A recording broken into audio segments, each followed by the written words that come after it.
Hi, this is Rich Sierra, CEO of the Florida Small Business Legal Center. This is episode 3 of Business SOS podcast. Thanks for spending your time with me. Today's kind of part 2 of the last session we did, the last episode, and we're going to talk about the topic of lawsuits. I spent a great deal of time talking last week about if you get sued, what to do. And I gave you some strategies on how to approach if you received a lawsuit. And I also discussed mediation as a viable alternative to try to resolve business disputes. There's also another coin to that. And another coin to that is what happens, if you want to sue someone for a potential breach. And let me just give you kind of a scenario that happened to one of my clients. And I'll go to some questions as well. So the client basically hired a software company to develop a custom software, let's call it CRM, to basically handle his leads, handle his sales management program, and it costs close to $50,000 to do that software. So they enter into an agreement, a scope of work. They signed it. My client gave the $25,000 deposit.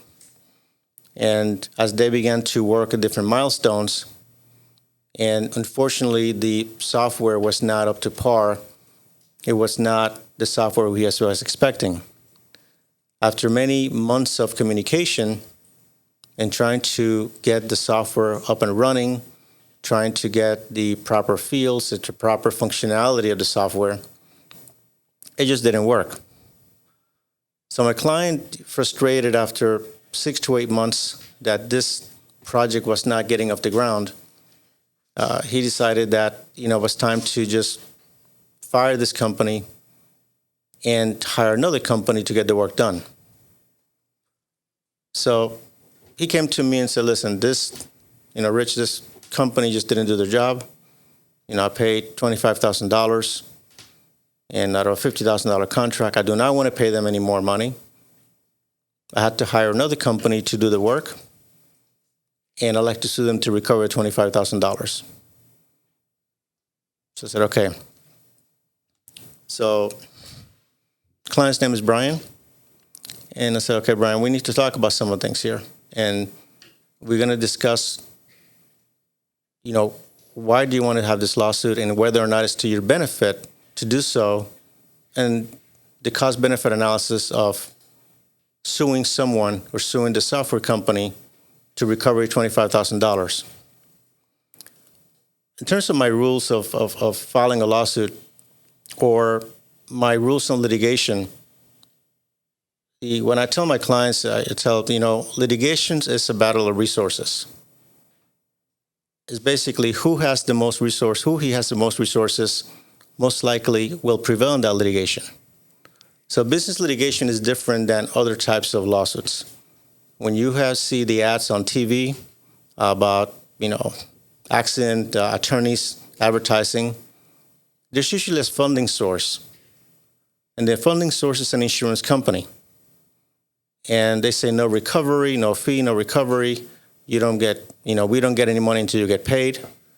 To a degree, that is correct in the type of litigation that is like personal injury, in which they basically sue, say, in the case of a car accident, they're really suing the insurance company who's insuring the driver for that vehicle. In the event of a slip and fall, for example, in a premise or in a business, they might be suing the landlord or the business, but most likely there's insurance, the general liability insurance, that covers that. So in the case of business litigation, for the most part, and there are exceptions to everything, of course, for the most part, the parties basically pay their own legal fees. So if you're going to sue someone, most likely you have to upfront those legal fees, and the other side will have to also pay for those legal fees as well. So you don't see too many business attorneys advertising. In fact, I don't see any in 18 years of practice saying no recovery, no fee, because it is very, very unlikely that will happen. So let me tell you some considerations. There's one more point I want to make before I move into the question that I want to ask, Brian, and talk about and do a deep dive into the considerations if you want to sue someone. Is that there are many contracts that have prevailing party attorney's fees provision. So you have that, and I tell my clients, they tell me, listen, my contract states that I can get, if I win, I get the attorney's fees. And I said, yes, but it's not that simple. Doesn't mean that you will automatically get the attorney's fees. What it means that you are entitled to request the court to give you attorney's fees as the prevailing party, and it's up to the court to determine whether or not the fees that you're requesting are reasonable after a fee hearing, for the most part, and then at the end of the litigation, you might actually get those fees. And as we talked last time, a litigation can take 18 months, 2 years. So it's very unlikely that an attorney in a business litigation context will agree to do a litigation on contingency, is what we call it, hoping that in 2 years later, the attorney's fees that come back. And of course, there are exceptions to every rule, but for the most part, talking about small business context, you're not going to see that. So let's talk about, in terms of what the question that I ask, in this case, Brian, about why do you want to sue? And that's my first question. Why are you suing? And I'm talking here about Chapter 8 of Business SOS. This is my book. And it's Chapter 8 really goes into great detail in litigation. So the question, why are you suing? You're suing because someone, a vendor in this case, did not fulfill their obligation, not fulfill the contract. So that's a good reason to consider suing. My next question would be, have you tried to resolve the matter without filing a lawsuit? What type of communication have you had with the other side? Have they offered you any money? And I said, no, they're not. They're saying they did the work, they met the milestones, they provided deliverables, we made change orders, and they said that the best that we can do is walk away from it, because if we sue them, they're going to sue us back for the remaining $25,000. So that's also consideration as well. The other question is, who are you suing? Where is the software company located at? What are the contract states? For the most part, software companies have contracts. So Brian is located in Florida. So I said, let's take a look at the contract and see what the contract states. So the software company is located in California. So in the contract also states that any venue, any lawsuit, any controversy would be resolved in the state of California, the city of Los Angeles. So we have another consideration here. According to the contract, if we sue in Florida, most likely he's going to seek a dismissal because you signed a contract that states that in order for you to resolve this dispute, you got to sue them where they're located at, which is Los Angeles, California. So that's a consideration. In that case, he would have to hold local counsel in California to file the lawsuit, which is not a problem. Somebody can be retained there and they can pursue it. And I said, okay, so let's talk about, and he said, well, how much will that cost me? And I said, well, I don't know how much it'll cost in California, but I'll tell you what it costs in Florida. And we'll talk about that in a few minutes. The next question is the entity. This particular case, it is an LLC that owns the software company. So they easily can be found through the Division of Corporations. They have a registered agent. So it is easy to find a company. So it's easy to get them served. So that we're not going to have a problem with that. The next consideration, the reason I mentioned that is that in some cases, I've had situations where somebody brings me a contract, there's a dispute, in a contract, and then I'm looking at the parties, and I'm looking at the entity and trying to find them, and the entity, believe it or not, cannot be found.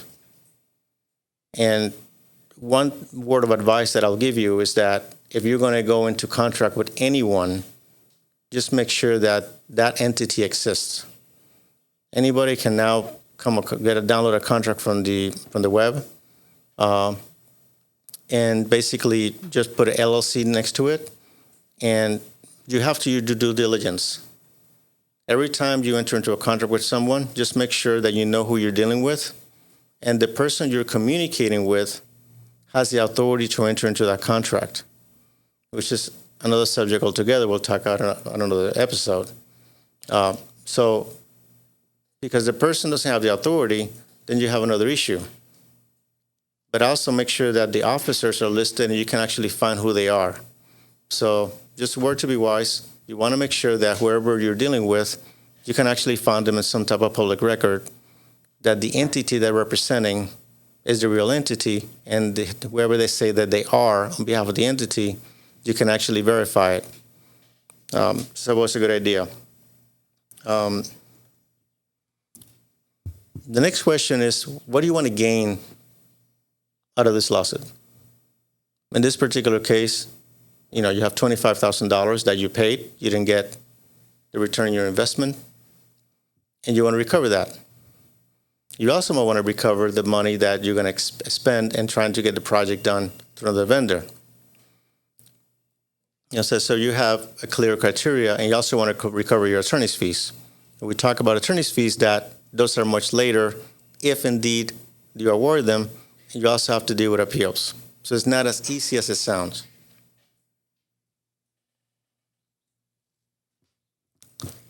The next question is, what is it going to cost me?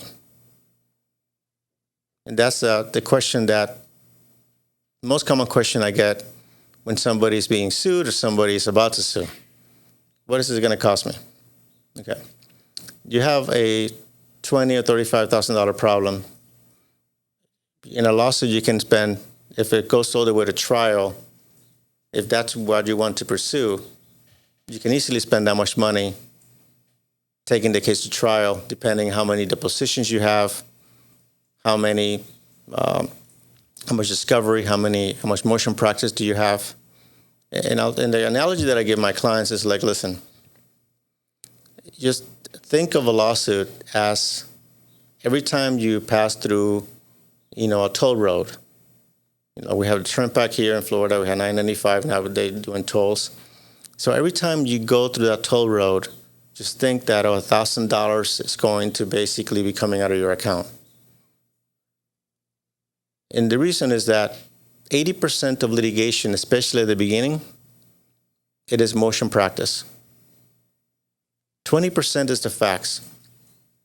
What happens is that what we see on TV, we see the TV shows that goes from something happening, go to trial. There's a lot of things that happen in between that it is very intense. It is about capitalizing on the other party's attorney's mistakes. And the analogy that I gave before in my last episode is like, it's a bar fight on paper. So you're not going to be unscathed if you feel that you're going to file a lawsuit and feel that every single thing that you do is going to go your way. It does not happen. And in my experience, there's no such thing as a slam dunk case. There are so many defenses, and contract law is very technical. And there are very many defenses to contract law, especially in a breach of contract dispute. So in terms of the cost, I said, okay, so initially you could easily spend $10,000 just getting your case off the ground when you're talking about preparing the lawsuit, filing it, and getting discovery. Most likely you will have the opposing side file a motion to dismiss if you can do it. And motion to dismiss is looking for technical errors in the lawsuit, which, it happens and happens to me, happens to the best attorney. Sometimes we miss something and then they file a motion to dismiss. It can easily be corrected. and you go ahead and correct it. But the first thing we do is when we are filing a lawsuit, we basically, in my case, we test it to make sure that it survives a motion to dismiss. Because that's the first thing a defense counsel will do. They'll look at the lawsuit and say, okay, there's some errors here. We're going to file a motion to dismiss right from the very beginning. And there are two reasons for that. Number one, it pushes the other side back in a more defensive position. And number two, if you do not do it at the beginning, you waive it. So you have to do it right from the very beginning if you're able to file that motion to dismiss. So then you go ahead and say you survived it. The other side has to file an answer.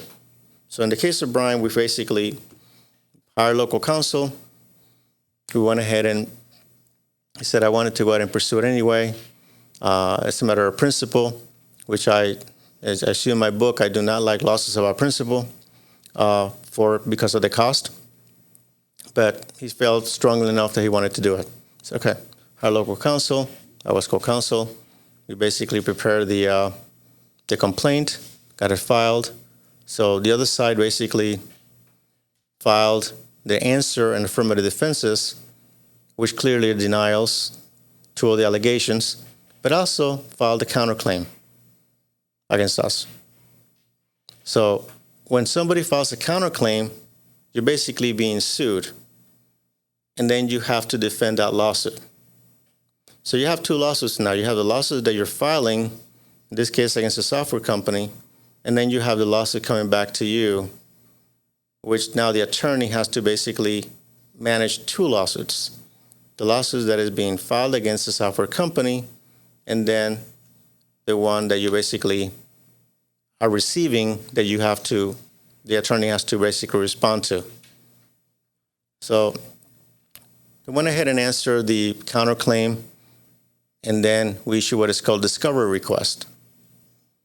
Those are interrogatories, request for production, and request for admissions. And I'll explain what they mean. Interrogatories are what they are. They're questions that we send to the opposing side to answer questions on their oath. I like some of the questions. I like doing interrogatories. I'm not a big fan of them to the extent that very seldom I get an answer in an interrogatory that is dispositive or will give me that aha moment and say, oh, you know what? Here's an admission that he gave me that I'm going to use in trial. Very seldom I receive that. So, but we send them anyway because we get information. And what I like to interact with is get factual information about witnesses, information about who has documents, information about clarification of some of the facts, or whether or not they have additional evidence.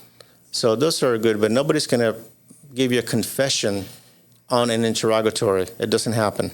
Primarily because the attorneys will review it, and then the attorneys will go ahead and change some of the questions, not necessarily doing anything wrong, but basically they'll make sure that the question is answered correctly, but not to the extent that will affect your case. We send a request for production of documents.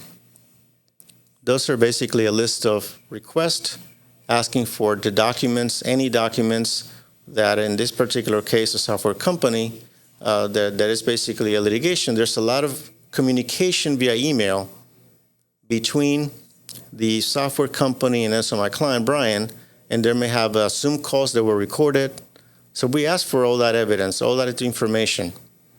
There's also people also do send a lot of text messages, any documents that are related or relevant to the lawsuit, we request that. So, and also we'd ask requests for admissions. Admit that, yes, Brian, you enter into the contract, it is admitted. Admit that this is the scope of work. Yes, we get them to try to admit that they did not perform the scope of work. They'll deny that. But we send the request for admissions as well. During this time also, what we send is third-party subpoenas. There might be other witnesses that may have information on the case. In this particular case, the software company, we learned later on that they hire a subcontractor who really did not know what they were doing. So we basically, the subcontractor is a separate company. In this case, the subcontractor was in Florida. So we issued a third-party subpoena to provide us all the records regarding this project and all the communication they had with the software company, including their contracts, to be able to, prepare us, find out what information we can ascertain from them as well.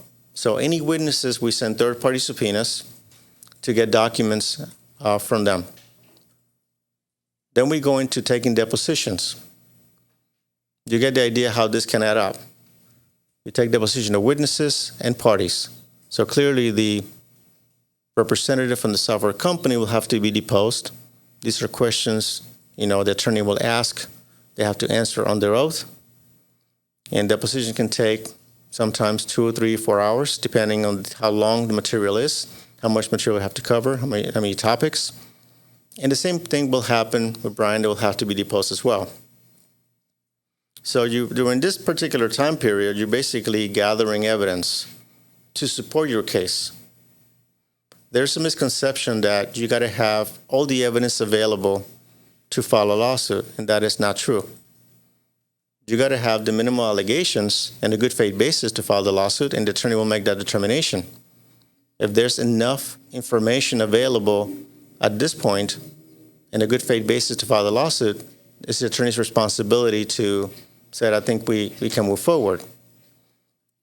But you don't have to have every single piece of document to prove your case when you begin your lawsuit. That comes later if it goes to trial. So the cost of something like this, just to give you an idea in terms of depositions, court reporters can go up easily $150 an hour just to appear at a deposition. And then you look at a transcript, a 2-3 hour depo transcript could actually cost you about $500 or more.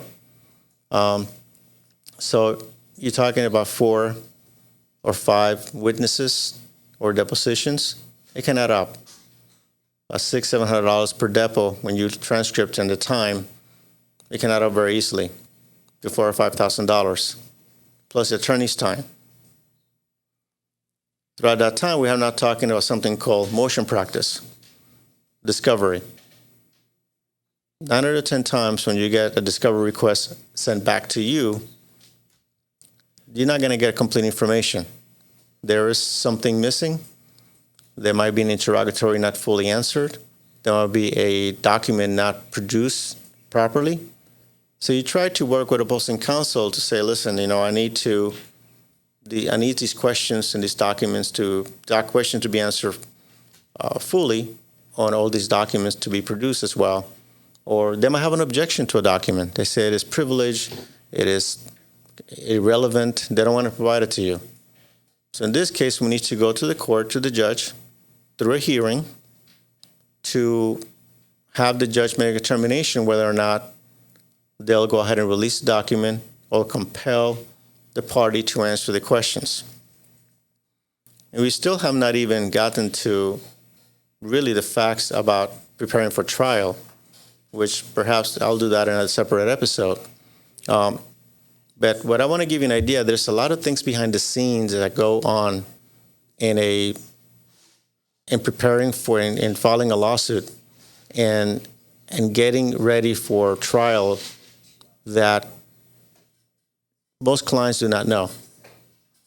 All this work that I share with you is handled by the attorneys. The clients, unfortunately, don't have a lot of control of what goes on in motion practice, the discovery request that we're doing. Also, you will have discovery. Brian had discovery he had to do. So he had to answer interrogatories. He had to answer production requests, all the documents. There's time that we have to go through in preparing for that to make sure we do our due diligence and answer it correctly. So it goes both ways. When you send information back there, a request, you're going to receive requests as well. So there's time away from his business that he had to spend doing this litigation. Remember, this is for $25,000. How long will this take? In my experience, cases are between 12 to 18 months. What I try to do is try to resolve them as fast as possible, simply because I know that it's going to be a financial drain and it's going to be an emotional drain, a psychological drain of the client, and Brian in this case, to really get through the 18 months. And in some cases, Brian had resources, so he certainly could have gone the distance. But in some cases, clients do not have a fund set aside for lawsuits. They just don't. You know, you're a business owner. You're working with. You're trying to get your sales, get your customers.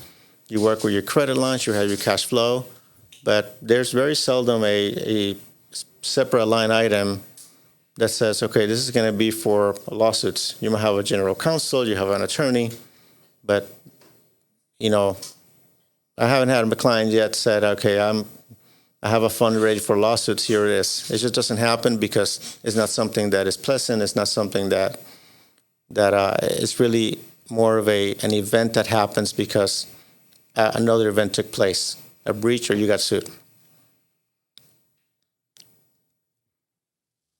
How much am I willing to settle for? That's another question. So Brian wanted $25,000 for attorney's fee, plus attorney's fees. He said, I want my $25,000. I'm not willing to accept a penny less.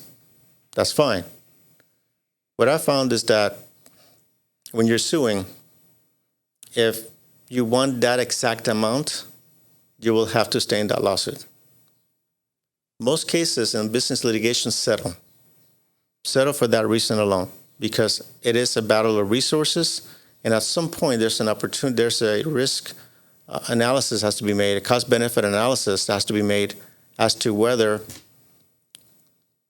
the cost is worth pursuing. The loss is worth pursuing based on the cost. So, but he wanted $25,000. I respect that. I advised him maybe, we'll go to 15 and get this over with. No, 125. Okay, fine. That's his prerogative. And that's fine. Now, the other question that I ask, what is the cost of doing nothing?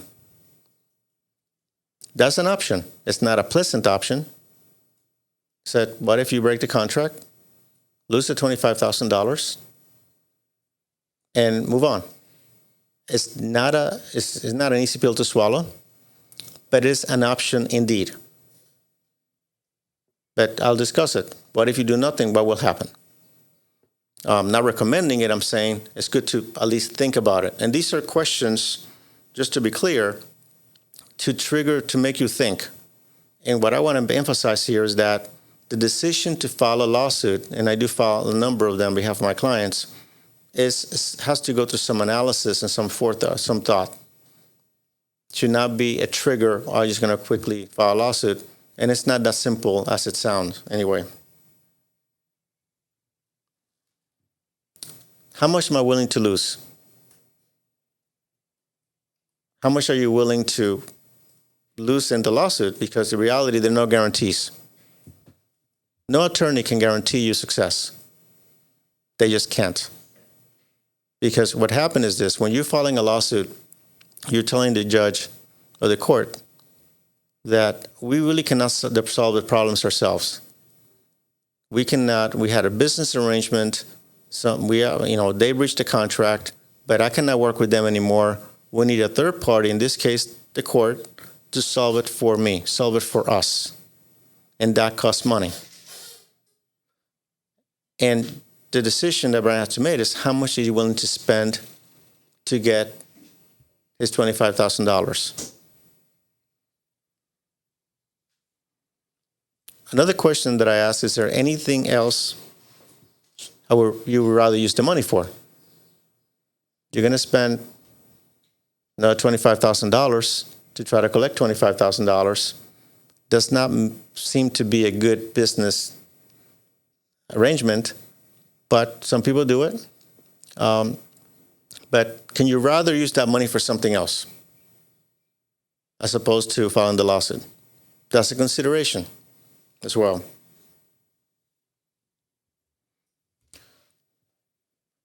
So what happened here?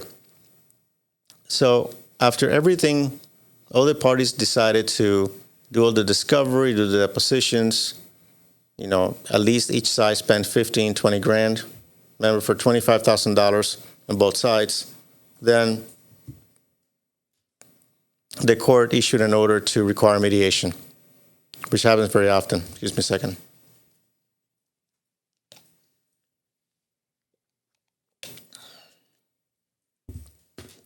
So we decided to go on a mediation conference, and last time I spoke on mediation in great length, but mediation basically is hiring a private, either a judge or or an attorney who's a certified mediator, a neutral party who has nothing to do with the lawsuit, to try to resolve the disputes in a confidential manner. So we agreed to mediator. We had a 2-hour mediation, went back and forth, and mediations are confidential, so we cannot discuss any terms.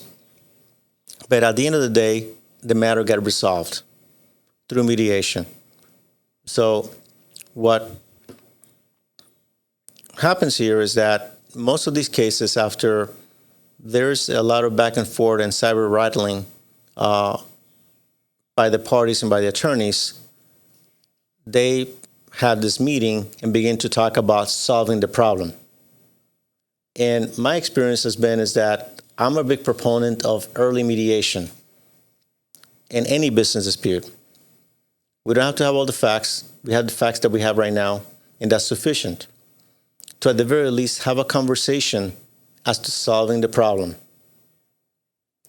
And my experience has been is when the parties begin to spend time in a mediation conference and solving the problem, the thought process changes from let's fight it in court to let's try to solve this. And let's find a way to compromise. And compromise is very important in the process of negotiation. Because the reality is, in any type of business dispute, somebody lost already. So the question is, losing less, or if you're going to gain, but the party who's trying to gain is not going to get 100% of what he or she wants. The party that is going to pay is going to pay a little bit more than he or she expected to pay. Both parties will leave a little bit unhappy when there's a compromise between parties. But at the end of the day, when a case settles, a case gets resolved, the parties can go on to live their own lives. And this particular chapter of their lives, which is litigation, is extremely unpleasant. It is behind them, and they can move on to living their lives and running their businesses. So that's why I'm a proponent of early mediation. But also, the parties have not spent a great deal of resources in the litigation. And what happens sometimes is that when you have the mediation close to trial, which it happens in most cases that takes place, the parties are so invested in the case that they probably say, let's take our chances. And that's also a decision. But if you do it early, you don't get to spend the money that you would spend throughout the case. So it is a very important decision. Just to recap some of the questions, the questions to ask yourself if you want to, thinking about suing someone. Why am I suing? Who am I suing? Where's the entity located at? That's very important. What am I going to gain from this lawsuit? What is it going to cost me? How long will this take? How much am I willing to settle for? What is the cost of doing nothing? How much am I willing to lose? Is there anything else I would rather use this money for? Remember, what I'm talking to here cannot be constituted as legal advice. Your situation is different and unique. But what I'd like to do is invite you to send me any questions, any legal questions you have, any business-related questions that you'd like me to address at the show. if I select your question, I'll send you an autographed copy of my book, Business SOS. It is available in Amazon, Barnes & Noble, and also the local bookstores. Another question is if you'd like to reach me, how can I be reached? So a number of ways. You can send me an email at richsierra.com. Also, you can visit my website at floridasmallbusinesslegalcenter.com. And Facebook, I'm at FSB Legal.